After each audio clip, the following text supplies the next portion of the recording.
नमस्कार। आज की इस वीडियो में हम बात करने वाले हैं हिंदी साहित्य के इतिहास के बारे में। आपने देखा कि हिंदी विषय जो अब तक हमने पढ़ा है उसमें हमने हिंदी व्याकरण की वीडियोस बनाई हैं और भाषा के बारे में, हिंदी भाषा जो कि एग्ज़ाम रिलेटेड है, जिसमें से ऑब्जेक्टिव टाइप क्वेश्चंस ज़रूर आते हैं। किसी भी कॉम्पिटिटिव एग्ज़ाम में उससे क्वेश्चन पूछे जाते हैं, जिसमें फिर अनुच्छेद की बात की जाए, लिपि की बात की जाए या हिंदी भाषा की बात की जाए, वो सब हमने डिटेल में वीडियो बनी हुई है, प्लेलिस्ट बनी हुई है। अगर आप चैनल पर नए हैं तो इस चैनल को सब्सक्राइब ज़रूर कर दें और एक बार चैनल पर विज़िट करके देखें, प्लेलिस्ट में जाकर देखें कि कौन कौन सी वीडियोस बनी हुई है जो कि आपके एग्ज़ाम से रिलेट करती है, और उन सभी वीडियो को आप अच्छे से देखें और सीखें, क्योंकि इस सभी वीडियो में हिंदी विषय को विस्तार से पढ़ाया जा रहा है। तो आज हम बात करने वाले हैं हिंदी साहित्य लेखन की जब शुरुआत हुई तो उसकी शुरुआत कैसे हुई, कहाँ से हुई, और हिंदी साहित्य का इतिहास जो है वो किस किस ने लिखा है, कैसे कैसे लिखा है, उन सब के बारे में हम बात करेंगे। और उसके बाद हम बात करने वाले हैं, जैसे कि आप जानते हैं हमारे हिंदी साहित्य में आदिकाल, भक्तिकाल, रीतिकाल, आधुनिक काल, ये चार ऐसे महत्वपूर्ण काल हैं जिसमें से प्रश्न पूछा जाता है, क्योंकि इन्हीं से रचना और रचनाओं से प्रश्न बनते हैं कॉम्पिटिटिव एग्ज़ाम में। फिर चाहे वो किसी भी टीचिंग फील्ड से रिलेट करता हो या कोई अदर कॉम्पिटिटिव एग्ज़ाम्स हैं जिनमें कि हिंदी साहित्य से प्रश्न पूछे जाते हैं, तो यहाँ से आपके प्रश्न बनते हैं। तो आज हम हिंदी साहित्य में इसी की शुरुआत करने वाले हैं। सबसे पहले आज हम बात करेंगे कि हिंदी साहित्य कहाँ से लिखा गया, किस किस लेखक ने हिंदी साहित्य को लिखने की शुरुआत करी। तो आइए देखते हैं हिंदी साहित्य का इतिहास। सबसे पहले जब बात आती है कि हिंदी साहित्य को लिखना सबसे पहले किसने प्रारंभ किया, तो बात आती है गारसा द तासी की। सबसे पहले हम बात करेंगे गारसा द तासी। जैसे कि आप जानते हैं ये एक फ्रेंच विद्वान हैं और इन्होंने जो अपना हिंदी साहित्य का इतिहास लिखा है उसका नाम लिखा है इस्तवार द ला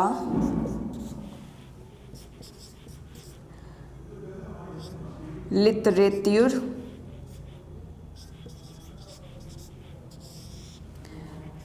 एंदुई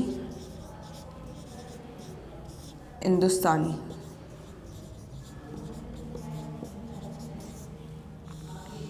तो ये है इनकी पुस्तक का नाम, जिसमें इन्होंने सबसे पहले हिंदी साहित्य लेखन की शुरुआत की। सबसे पहले लिखा हिंदी साहित्य के इतिहास के बारे में कि कौन कौन से कवि रहे और उनका कैसे कैसे इन्होंने वर्णन किया है, तो वो देख लेते हैं। गारसा द तासी ने सबसे पहले ये पुस्तक लिखी, ये ग्रंथ लिखा, लेकिन ये किस भाषा में लिखा गया, तो ये हिंदी भाषा में नहीं था, ये था फ्रेंच भाषा में। ठीक है। दूसरी बात, इसका प्रकाशन कब हुआ, तो देखिए ये जो पुस्तक है, ये जो ग्रंथ है, ये दो भागों में है, दो भागों में है।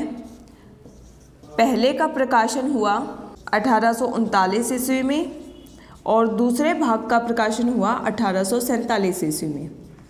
अब इसमें एक क्वेश्चन और पूछा जाता है कि ये जो ग्रंथ है हमारा इस्तवार द ला लिटरेच्यूर एंदुई हिंदुस्तानी, ये जो ग्रंथ है ये अपने द्वितीय संस्करण के समय में, जब इसका द्वितीय संस्करण हुआ उस समय में ये 3 भागों में बट गया। ठीक है, तो 3 भागों में बटा ये अपने द्वितीय संस्करण के समय में, और उसका प्रकाशन हुआ था 1871 ईस्वी में। ये आपको ध्यान रखना है।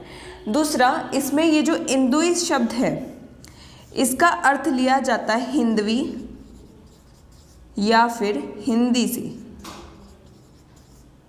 और ये जो शब्द है हिंदुस्तानी इसका अर्थ लिया जाता है उर्दू से। ये आपको ध्यान रखना है। ठीक है, तो ये तो हो गया कि किस भाषा में लिखा है, कब प्रकाशित हुआ, द्वितीय संस्करण में कैसे विभक्त हुआ, ये 3 भागों में, और इसका अर्थ भी आपको पता होना चाहिए। अब एक इम्पॉर्टेंट चीज़, क्योंकि ये फ्रेंच भाषा में लिखा था तो इसका हिंदी अनुवाद भी हुआ, इसका हिंदी अनुवाद हुआ। और हिंदी अनुवाद किसने किया, तो ये आपको याद रखना है लक्ष्मी सागर वार्ष्णेय, इन्होंने इसका हिंदी अनुवाद किया और पुस्तक का नाम दिया हिंदुई साहित्य का इतिहास। ये नाम इन्होंने दिया लक्ष्मी सागर वार्ष्णेय ने और इसका प्रकाशन किया 1952 ईस्वी में। ठीक है, अब ये पुस्तक महत्वपूर्ण क्यों है, तो आपको ध्यान रखना है, एक क्वेश्चन और यहाँ से बनता है कि इस पुस्तक में जो कवियों का वर्णन किया गया है, जिन कवियों को लिया गया है का वर्णन जो है वो वर्ण कर्मानुसार है, वर्ण कर्मानुसार इसका वर्णन है। ठीक है, तो ये क्वेश्चन आता है कि किस ग्रंथ में कवियों का वर्णन जो है वर्ण कर्मानुसार दिया गया है, तो गारसा दत्तासी के ग्रंथ इस्तवारदला लिटरेचर हिंदुस्तानी में इसका जो वर्णन किया गया है वो वर्ण कर्मानुसार किया गया है। वर्ण कर्मानुसार आप समझते हैं जैसे कि हम नेम की जो स्पेलिंग्स होती हैं उनके अकॉर्डिंग अल्फ़ाबेटिकली इंग्लिश में अरेंज करते हैं कि पहले ए लेटर, जैसे डिक्शनरी में ए होता है, पहले बी होता है, फिर सी होता है, जैसे आपने देखा होगा, उसी तरह से हिंदी में भी वर्ण क्रम के अनुसार जो वर्ड पहले लिखा जाता है हमारी वर्णमाला में, तो उससे संबंधित जितने भी नाम होंगे वो पहले आएंगे, उसके बाद जो वर्ण आता है फिर उसके नाम आएंगे। इस तरह से वर्ण क्रमानुसार इसका वर्णन यहाँ पर किया गया है। तो ये तो था गारसा दत्तासी के बारे में। अब हम बात करते हैं इनके बाद जो हिंदी लेखन की शुरुआत की वो किसने की। आइए अब बात करते हैं दूसरे नंबर पर महेश दत्त शुक्ल की। महेश दत्त शुक्ल, अब इनका नाम इम्पोर्टेंट क्यों है तो मैं आपको बता देती हूँ। सबसे पहले इनके ग्रंथ का नाम देख लिए, तो इनके ग्रंथ का नाम है भाषा काव्य संग्रह। ठीक है, भाषा काव्य संग्रह। और ये इम्पोर्टेंट क्यों है, तो सबसे पहले इसका प्रकाशन जो है 1873 में हुआ और ये जो भाषा काव्य संग्रह है ये इसलिए इम्पोर्टेंट होता है क्योंकि ये हिंदी भाषा में लिखा गया, हिंदी भाषा में लिखा गया और ये हिंदी भाषा में लिखा हुआ पहला ग्रंथ था जिसने हिंदी साहित्य का इतिहास लेखन प्रारंभ किया। ठीक है, क्योंकि इससे पहले जो ग्रंथ लिखा गया था आपने देखा वो गारसा दत्तासी ने लिखा था, लेकिन उसका जो भाषा रही वो फ्रेंच भाषा में लिखा गया था। तो हिंदी भाषा में हिंदी साहित्य के लेखन की इतिहास की बात किसने की, तो सबसे पहले बात की महेश दत्त शुक्ल ने अपने ग्रंथ भाषा काव्य संग्रह में। ये इसलिए इम्पोर्टेंट हो जाता है, आपको याद रखना है। तीसरे नंबर पे हम बात करेंगे शिव सिंह सेंगर की। शिव सिंह सेंगर, इनके ग्रंथ का नाम देख लेते हैं, तो इनके ग्रंथ का नाम है शिव सिंह सरोज।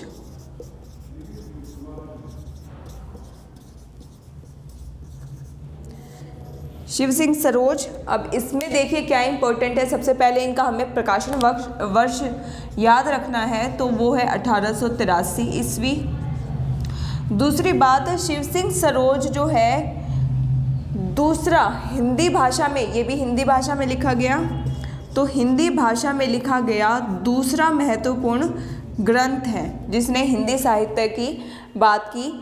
तीसरी बात जो इसमें इम्पोर्टेंट हो जाती है वो है कि इसमें एक सहस्त्र पूछा जा चुका है एग्जाम में, एक सहस्त्र करीबन 838 कवियों का वर्णन है और इसमें इन कवियों का जो वर्णन है वो उनके जीवन चरित का वर्णन है। ठीक है, ये आपको ध्यान रखना है, जीवन चरित का वर्णन है, उनकी रचनाओं का वर्णन ना करके उनके जीवन का वर्णन किया गया है शिव सिंह सरोज में। ठीक है, तो ये क्वेश्चन पूछा जाता है कि ऐसा कौन सा ग्रंथ है जिसमें एक सहस्त्र कवियों का वर्णन किया गया है, उनके जीवन का वर्णन किया गया है, तो शिव सिंह सरोज में किया गया, हिंदी भाषा में लिखा गया, 1883 ईस्वी में लिखा गया। अब आगे बात करते हैं इससे अगले महत्वपूर्ण लेखक के बारे में।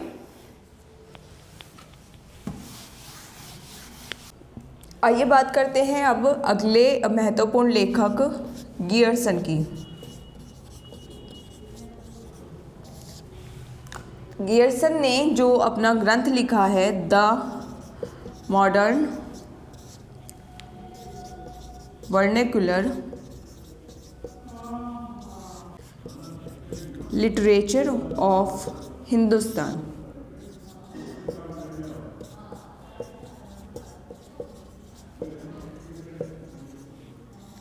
ठीक है, तो ये इन्होंने ग्रंथ लिखा। इसमें महत्वपूर्ण अब कौन कौन सी चीज़ें हैं तो वो आपको देखनी है। सबसे पहली बात, क्योंकि अब ये जितने भी ग्रंथ है ना वो हिंदी भाषा में आने लग गए हैं, तो उसकी आप ध्यान रखना भाषा का।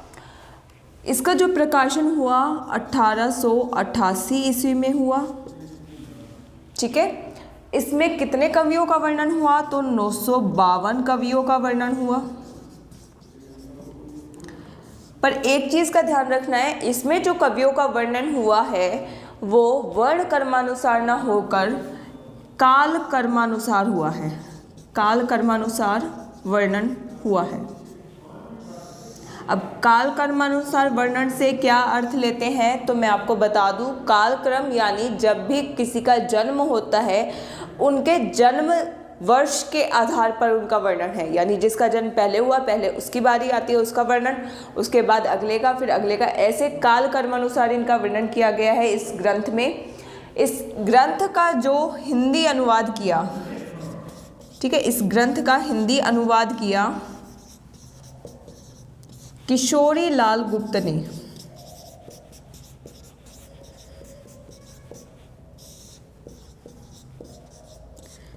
और इन्होंने जो लिखा है हिंदी साहित्य का प्रथम इतिहास, ये नाम दिया है इन्होंने इसके अनुवाद का।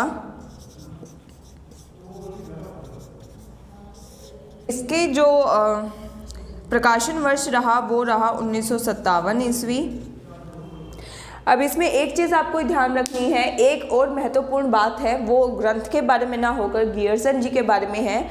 गियर्सन जी ने जो हमें काल के नाम बताया है, 4 काल, आदिकाल, भक्तिकाल, रीतिकाल और आधुनिक काल, जिनके बारे में अब आगे जो है विस्तार से पढ़ने वाले हैं। तो जो भक्ति काल है, भक्ति काल को गियर्सन जी ने स्वर्ण युग का नाम दिया है, स्वर्ण काल कहा है। ये इनकी महत्वपूर्ण उपलब्धि रही है और ये क्वेश्चन में कई बार पूछा जाता है, तो ये लाइन आपको ज़रूर याद रखनी है, मोस्ट इम्पोर्टेंट है। तो अब आगे हम बात करेंगे मिश्र बंधुओं की।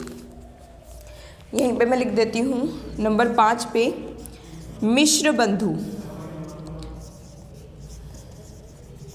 मिश्र बंधु में आप जानते हैं इनके नाम, पहले इनकी रचना देख लेते हैं। इन्होंने लिखी है मिश्र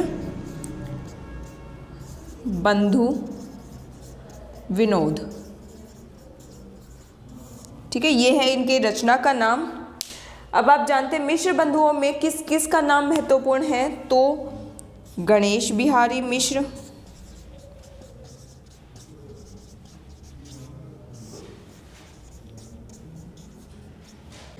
श्याम बिहारी मिश्र,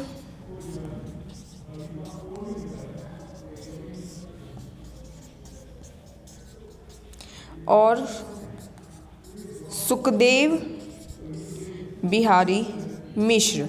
ये तीनों भाई हैं और इन्होंने तीनों ने मिलके ग्रंथ लिखा है, इसलिए इसको मिश्र बंधुओं के नाम से भी इनको जाना जाता है।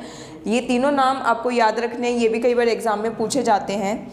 तो मिश्र बंधु विनोद जो इन्होंने लिखा है, इसका सबसे पहले हम प्रकाशन समय देख लेते हैं। तो ये पहली बात जो आपको याद रखनी है, ये 4 भागों में है। ठीक है, तो 4 भागों में बटी हुई है। पहले जो 3 हैं, प्रथम 3, उनका जो प्रकाशन वर्ष रहा 1913 ईस्वी।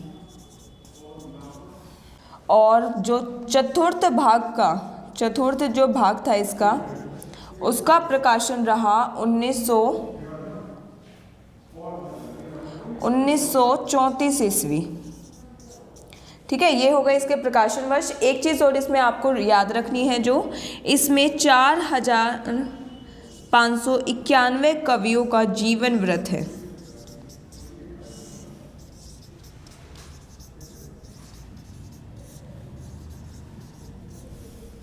चार 4591 कवियों का जीवन वृत्त लिखा हुआ है मिश्र बंधु विनोद में। ठीक है, तो ये तो था यहाँ पर मिश्र बंधु के बारे में। अब आगे और महत्वपूर्ण लेखकों के बारे में हम देखते हैं।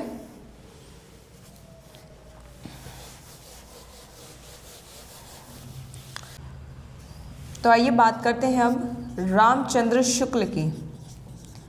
रामचंद्र शुक्ल,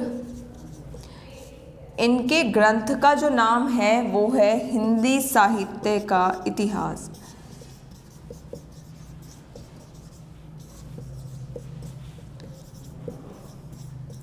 हिंदी साहित्य का इतिहास, ये इन्होंने ग्रंथ लिखा हिंदी साहित्य लेखन की परंपरा में। और सबसे पहले हम बात करते हैं इसका प्रकाशन कब हुआ, तो 1929 ईस्वी में इसका प्रकाशन हुआ। दूसरी जो महत्वपूर्ण बात है जो पूछी जा चुकी है कई बार, ये जो ग्रंथ है वो नागरी प्रचारणी सभा, नागरी प्रचारणी सभा है एक, इसने जो ग्रंथ प्रकाशित किया था हिंदी शब्द सागर, हिंदी शब्द सागर की भूमिका के रूप में ये इन्होंने ग्रंथ अपना प्रकाशित किया है।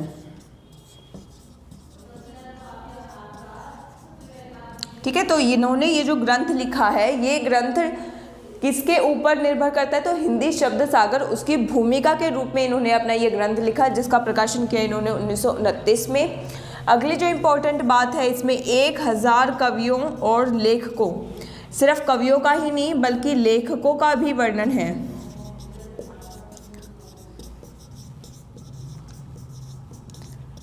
और एक और इम्पोर्टेंट बात, इन्होंने ना तो उनके अब तक जितने भी ग्रंथ लिखे गए हैं इससे पहले, उनमें या तो कवियों का जीवन वृत्त ही लिखा गया है। ठीक है, कवियों के जीवन के बारे में लिखा गया है, फिर चाहे वो वर्णक्रम अनुसार लिखा गया हो या कालक्रम अनुसार लिखा गया हो, लेकिन कवियों के जीवन के बारे में ही लिखा गया है।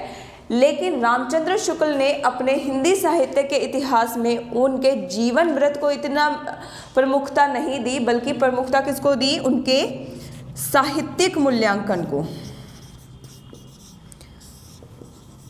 उनके साहित्यिक मूल्यांकन को प्रमुखता दी।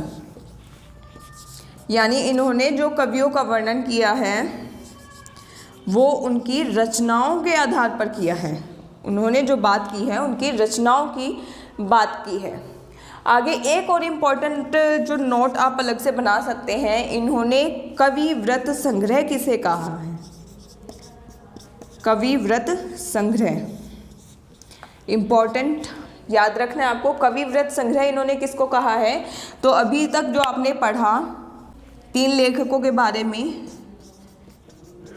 Shiv Singh Sengar, Grierson, George Grierson और मिश्र बंधु, इन 3 लेखकों के बारे में आपने पढ़ा अभी पहले। इन तीनों के साहित्य इतिहास को, उन्होंने जो अपना साहित्यिक इतिहास लिखा है, इन तीनों के साहित्यिक इतिहास को इन्होंने बोला है कवि व्रत संग्रह, ये आपको याद रखना है। चलिए आगे बात करते हैं नंबर 7 पे, Edwin ग्रिब्स।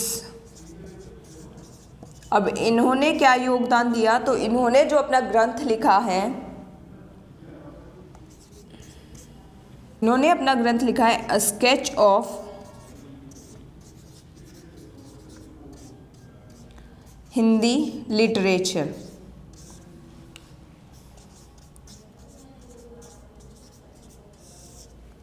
Sketch of Hindi literature, ये इनके ग्रंथ का नाम है जिसमें इन्होंने हिंदी साहित्य के बारे में लिखा है। इसका प्रकाशन वर्ष कब है, तो 1917 ईस्वी, और ये जो है 5 भागों में बटा हुआ है, 5 विभाग है इसमें। ठीक है, तो और एक महत्वपूर्ण बात इसमें और है कि ये हिंदी साहित्य का संक्षिप्त इतिहास ग्रंथ है। ठीक है, तो संक्षिप्त इतिहास ग्रंथ।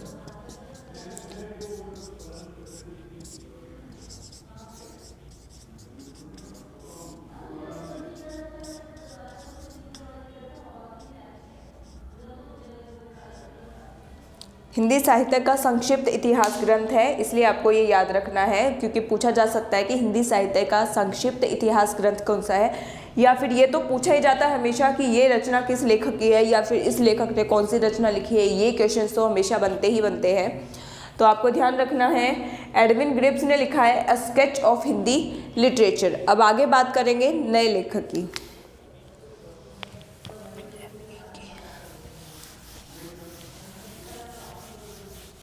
चलिए आगे बात करते हैं नंबर 8 पे, FEK। इसी नाम से आप याद रख लिए, FEK। इन्होंने जो अपना ग्रंथ लिखा है वो लिखा है अ हिस्ट्री ऑफ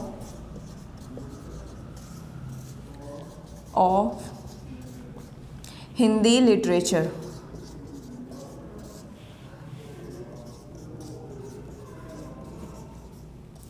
और ये प्रकाशित हुआ है 1920 में। इसमें सिर्फ आपको नाम और इसका प्रकाशन वर्ष ही याद रखिएगा, कंफ्यूज मत हुइएगा, क्योंकि इससे पीछे वाला जो मैंने आपको लेखक बताया एडविन ग्रिप्स, उन्होंने लिखा है a sketch of Hindi literature और FEK ने लिखा है ए हिस्ट्री ऑफ हिंदी लिटरेचर। ठीक है, तो दोनों के नाम में बहुत सिमिलरिटी है, सिर्फ एक ही शब्द का अंतर है, यहाँ हिस्ट्री है और वहाँ पर स्केच था। तो आपको ध्यान रखना है, कंफ्यूज नहीं होना।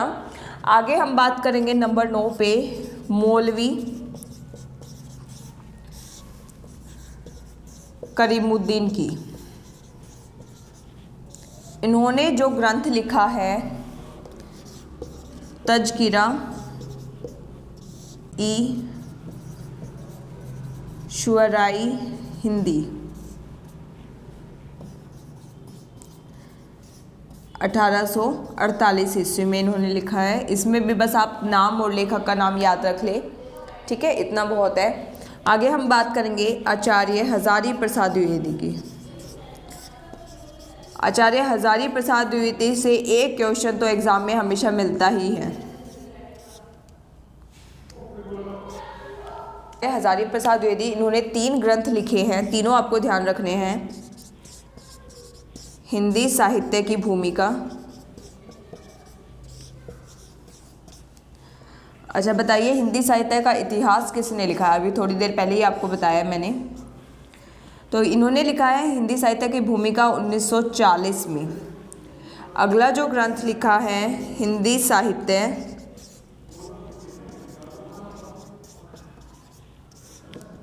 उद्भव और विकास, उद्भव और विकास, 1952 में। और तीसरा ग्रंथ जो लिखा है हिंदी साहित्य का आदिकाल,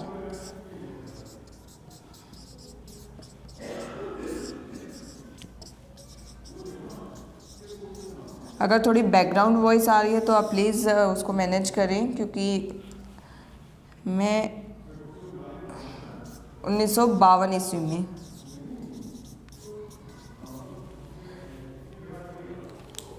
तो ये तो था आचार्य हजारी प्रसाद द्विवेदी के ग्रंथ। तीनों ग्रंथ इम्पॉर्टेंट है, पूछे जा चुके हैं, तो इनको भी आपको याद रखना है।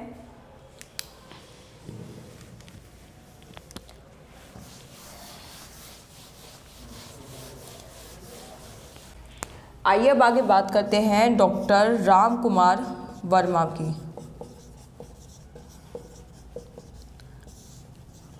इन्होंने जो ग्रंथ लिखा है अपना हिंदी साहित्य का आलोचनात्मक इतिहास,